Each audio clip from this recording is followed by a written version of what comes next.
everybody, this is dkdynamite, and today we're going to be talking about the huge DLC reveal for Season 4, a sneak peek of Numa Reborn, and even the roadmap. Definitely stay tuned. But before we jump into that, be sure to hit that subscribe button down below, drop a like, and make sure you have notifications on to stay up to date with everything going on in Cold War Year 2, Warzone, Modern Warfare 2, and any other future Call of Duty as well. Now, earlier this afternoon, it was a bit strange since we had gaming scooper Ralph's Valve, who claimed that an announcement was coming up at about 1 p.m. EST, and he's typically known for sharing early details about Infinity Ward related content such as Modern Warfare 2, but then all of a sudden Charlie Intel then fired back by saying there wasn't going to be any Modern Warfare 2 marketing as of today, which I think all of us out there kind of knew anyway, since we're only a couple of days away from Season 4, so I think a roadmap and blog post reveal were definitely imminent. So it was a bit strange that Ralph even tweeted that in the first place. To me, it was just a lucky guess because we all knew this was coming, but not sure what happened there. I'm sure you guys saw that and also got confused. But starting off with the cinematic cutscene for the upcoming season, here's the thing, right? This cutscene was weird. I mean, there was no dialogue, no real narration of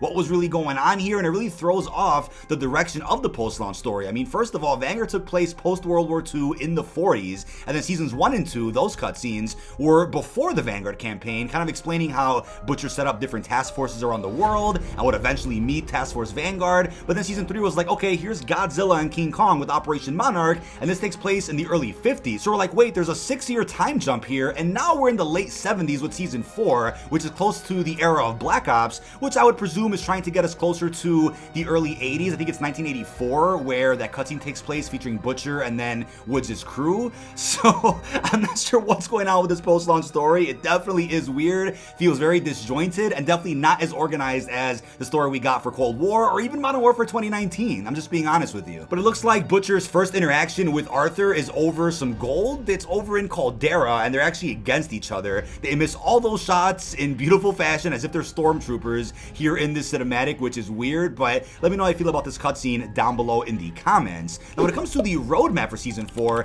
here is the one we got earlier today, which I would say certainly confirms that we're going to be getting a Warzone-centric season, as has been every post-launch experience for Vanguard thus far, or for this year of content, I should say. So on the Warzone side, we have Fortune's Keep, brand new Rebirth size map, featuring a bunch of new points of interest. We then have Caldera updates like Storage Town coming back from Verdansk, some micro points of interest, so some small changes here and there, Mercenary Vaults. We have reduced vegetation, which will definitely improve the experience for all platforms out there. And when it comes to new features for Warzone altogether, we have armored SUVs, portable redeploy balloons. We then have ATMs, which is insane. That actually got leaked out for Warzone 1 like 2.5 years ago, which is hilarious. We have a black market run, an EMP grenade, even cash extraction, followed by new modes coming to Warzone, featuring Fortune's Keep Resurgence, Golden Plunder, Titanium Trials Endurance, and then Rebirth of the Dead, the rumored zombies outbreak that is coming to Rebirth Island. Looking over at Vanguard, we have 2 new maps coming, one at launch and one in season as expected. That's how the other Vanguard seasons have worked. Only one new mode, which is Blueprint Gungame. At least it's something, because Season 3, I don't believe, got any new modes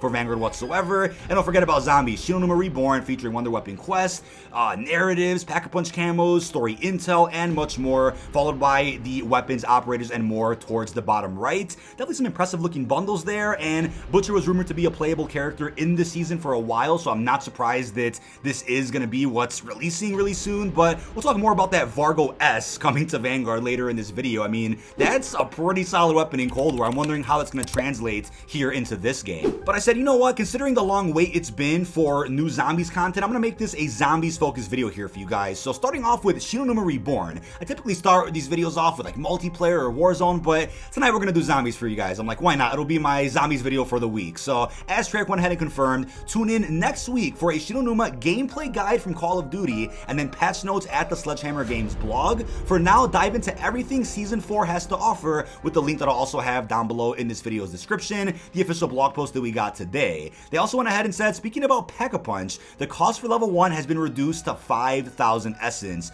Should have been at that rate to begin with. I'm not sure if this is just applying to Numa or if this is going to apply to all of Vanguard zombies, including Duran Fung, Terra Maledicta. We can only assume right now, but I think the cool thing is that although it's taken a while to get a big update for Vanguard zombies, if you guys are still interested in this, they're still listening to fan feedback and updating things to make sure that it's at least a a playable experience by the end of this game's life cycle. And yeah, you could say, oh, it should have been in this state when the game first came out, or at least a month later. I know it's taken a while, but you just have to understand what's going on. It's very obvious. Treyarch has like a B or a C team working on Vanguard Zombies whenever they can. It is not the full studio working on this whatsoever, and they should never have to work on this mode to begin with, but we're past that at this point. Now, next up, they said, as players survive the Swamp of Death, a Sacrificial Heart is awarded every 3 rounds, and the Altar of Covenant's inventory refreshes every 3 rounds too. So this is definitely a big question amongst the community in terms of the new mechanics we have in Vanguard Zombies. How will the new features like Sacrificial Hearts and Covenants, how will they transfer over into round-based, since this isn't objective gameplay like the first 2 maps are in this game? I think that it's really positive that they're actually rearranging how that works so that it fits Numa. They could have just not included those features at all in this map and left it bare bones, but no, they're actually trying to do something here, which,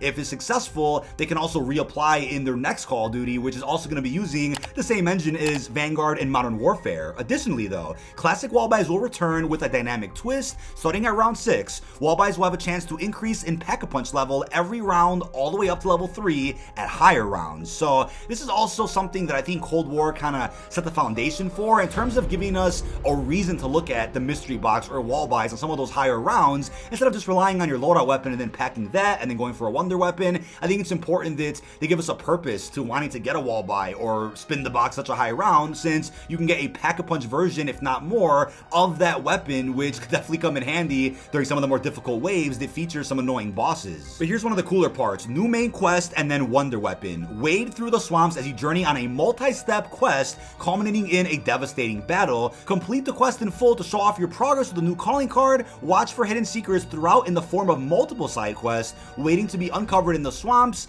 And yeah, we got an image of the wonder weapon for the map, which we all expected is going to be the Wonder Waff, right? The classic wonder weapon from World at War, and was obviously featured as the main one in Numa from back in the day. So this is great to see, and I'm wondering if there'll be upgrades for the Wonder Waff. How different will it be in comparison to the versions we've already seen of this thing from Black Ops 3 Chronicles, from Black Ops 1, World at War? Hopefully it's powerful, hopefully it doesn't just create infinite crawlers, and hopefully it's actually useful against a lot of the bosses here in this game. We also have gaming scooper Zap, who said that the ray gun will also be featured in this map, so that's great to know that the ray gun, which should have been in this game at launch but obviously couldn't for a number of reasons, is also going to be included here in our first round-based map. But don't forget, there's plenty of side quests from Zombies Chronicles Numa, which I'm assuming are going to be brought back in some way, along with actual new quests that none of us out there are really going to know about. But keep your expectations reasonable, right? I know Zap also went ahead and said that you shouldn't have insanely high expectations for this map, but also don't go into it thinking negative and thinking that it's going to be the worst thing ever, because then it'll actually be like that for you, right? That's the law of attraction, that's karma. But the thing with Vanguard Zombies altogether is that it's just extra content for those out there that need it, for those out there that want it, for those out there that are bored of the current iteration of zombies and need something fresh. That's something there for you. But if you don't want to play that or don't care for it, then just consider another Infinity Ward or Sledgehammer year where they have an enemy AI game mode like Survival or Spec Ops. And consider this a non-Treyarch year anyway, because this isn't even Treyarch's Call of Duty, so we'll leave it at that. But they also confirm fast travel and classic traps. Tactically reposition yourself from the undead swarm using Numa's zipline system, and when the horde is nipping too close to your heels, run them through the flogger or your electric shock defenses. We also have Zap, who said that there's going to be dig sites of some sort in this map, which is a returning feature from Terra Maledicta, and that's cool because, I mean, they came back from Origins and they were cool in Terra. I mean, Terra Maledicta does have some decent content within it. The side quests aren't the greatest, but there is some effort put into it, even if it's from a small B or C team over at Treyarch that doesn't really work on zombies primarily and also isn't really working on Vanguard as a priority. It's still something, so I'm happy to see that they are actually trying with this, and there's confirmation that the flogger is indeed going to return in this experience. Now, you guys are probably also happy to see that new Pack-a-Punch Camos will also be featured in this map, and I'm just going to go ahead and say it. This definitely isn't going to be the last round-based map for Vanguard. One more is on the way, and ironically enough, we have leakers out there who even said that if Numa was actually a new map, then this wouldn't have been ready until, maybe mid-season 4 or early season 5, but considering Vanguard's likely only going to get 5 seasons anyway, I would definitely expect the finale experience to be at some point in season 5 Reloaded if that happens, and that very likely is just going to be an expansion of the Dark Ether region that's already in the Void objective from Terra Maledicta. But moving on here, we then have confirmation of USS Texas 1945. a reimagining of the multiplayer map from World War II 2017, which is a medium-sized experience that's moved from the White Cliffs of Dover to the waters around Caldera. So I like that they've incorporated that with our Warzone experience. I love that they've made all that interconnected, but personally, USS Texas really isn't my cup of tea. I would have preferred like London Docks or some other map, but not going to be negative at all. For those out there that are excited, be excited about that, because I think people out there have actually been wondering what's going on with more remasters. They've added nothing but new maps since Season 1, which gotta give them credit for, but people out there don't mind seeing remasters every once in a while, and there's plenty of maps they can pull from, whether it's World at War or even World War II 2017.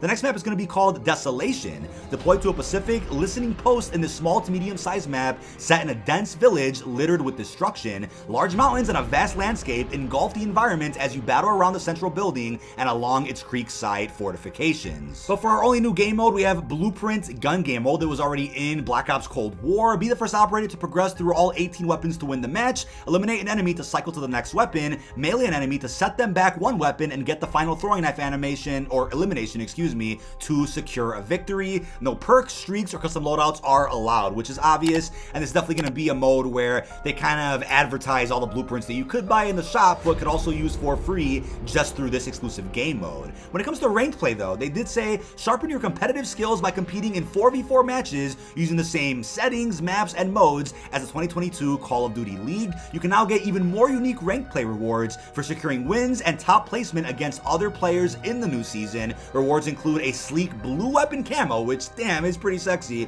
for finishing a ladder event in first place, a blue camo weapon camo for winning 100 matches, weapon blueprints, and even more. And also an update to Richochet the Anticheat. So it's obviously going to be available day 1 for Modern Warfare 2 and Warzone 2 this fall, but starting with Season 4, a new feature is actually rolling out with Ricochet, which means that it'll end up disarming enemies that are detected to be cheating. So instead of a cheater doing no damage to you and shooting you and just having no impact and getting booted, they'll just get disarmed, they'll just have their fist out, followed by getting booted from that match, which is fantastic to hear about. Gotta love seeing Ricochet updates every single season. Hopefully the transparency is kept as smooth as possible over the next couple of months so that people really understand what Ricochet is all about, the effects that it's having, and how it can't just snap a finger and get rid of every single hacker that's out there, because there are new cheats being created and figured out almost every single month. We then have 4 new weapons coming this season. 2 are going to be in the Battle Pass. We have the Marco 5 SMG, the UGM8 LMG. Both of those are going to be in the Battle Pass to be exact. And then it says launch window, so probably like a week tops from the start of Season 4, we're going to be getting the Push Dagger melee weapon. To get it in multiplayer, get 5 melee kills with a primary weapon in a single match 15 times. Hint, use the bayonet attachment on a primary weapon for better lunge, or the fast melee perk for quicker maneuvers. And again, that's going to be simple because you can actually back out of your matches after doing the challenge, unlike Cold War, so I'll give Vanguard credit for that. But for zombies, get 100 kills with a melee weapon while shrouded by your Ether Shroud. Hint, the new Numa experience with interiors that could trap you with the undead often can be a great way to get some kills. Where they're getting the Vargo S later in season, so this is an older version of a weapon that just got added during year 2 for Black Ops Cold War. Did not at all expect to see a Cold War-ish weapon added into Vanguard, but hopefully it's as good as the Cold War version, because that Vargo is like a top 3 AR for any Cold War multiplayer experience, whether it's regular 6v6, combined arms, fire team. That thing is disgusting. It's also great in Warzone and definitely not bad in zombies either. So let's see how that ends up working out here in Vanguard. But when it comes to operators, we of course have the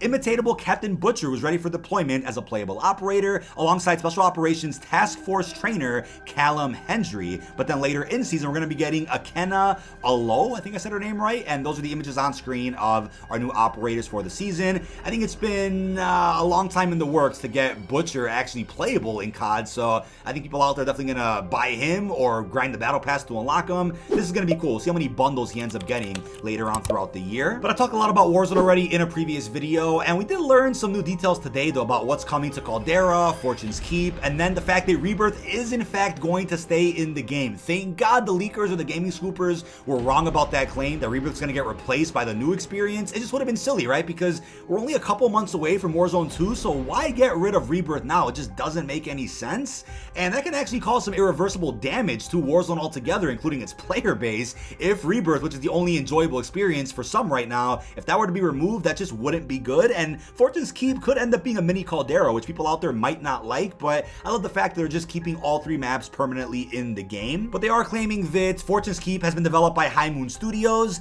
and not only is Caldera going to be getting Storage Town and a lot of changes around the foliage, but we're also going to be getting new contracts, armored SUVs, new tools, objectives, and features to really improve the Warzone 1 experience and likely set up what we're going to end up seeing at launch for Warzone 2, which is still going to be a much more polished experience from the original iteration of the mode. Now we're also going to be seeing the Mercenaries of Fortune event featuring a bunch of in-game challenges allowing you to unlock several different items. So we're going to be getting new weapon camos, reticles, charms, emblems, stickers, and a legendary animated calling card. So this is interesting. I mean, we never had unlockable camos through events like this. We've had events dozens of times in the past that give us stickers, reticles, maybe even a cool looking blueprint at most. But a weapon camo that can be used universally across everything else, that's fantastic to hear about. I'm really looking forward to how that'll really encourage people to actually take part in the event once this begins at some point next week. But that is about it. This has been dkdynamite. Leave our thoughts down below in the comment section. What are your thoughts on the huge DLC reveal for Season 4? What are your thoughts on that roadmap and the early information we got for Numa Reborn? Really hope you've enjoyed, and peace out, everybody.